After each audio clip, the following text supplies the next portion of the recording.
Okay, Alexa, I will end this with our segment. It's called Ask Nelson. Because I've been Alright. asking you for the past hour ng Uh-huh. mga tanong. And it's your turn to ask me a question.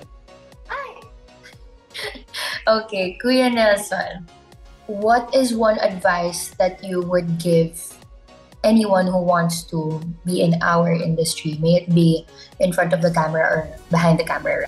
Sometimes I give talks dun sa mga gustong mag-artista, yung mga gustong pumasok ng media, yung gustong pumasok ng production sa TV. And I always say this, na parang gawin nyo kung talagang gusto nyo. When you know it's in your heart. Kasi kung alimbawa, pinush lang kayo ng nanay nyo na mag-artista kayo, or pinush lang kayo ng nanay nyo na maging reporter kayo, or news anchor, or what have you, lalabas yan eh. True. Mababurn out ka. So, yun ang magpo-fuel sa'yo, hindi gusto kong gawin to.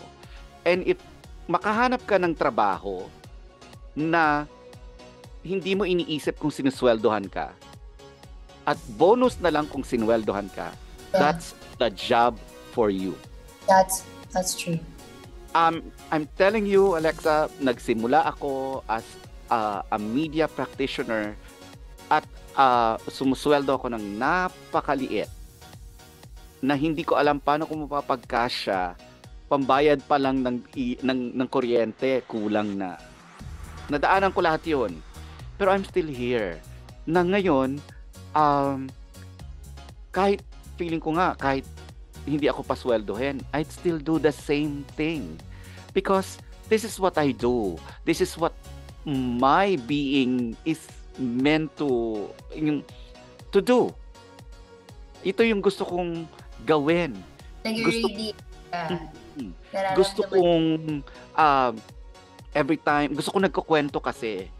And gusto kong nag-i-interview, gusto kong I always want to be the mouthpiece, I always want to be the listening ear, at ako yung magkukwento sa mga tao. Yun yung gusto ko ever since. And I think in some ways na-achieve ko naman yun.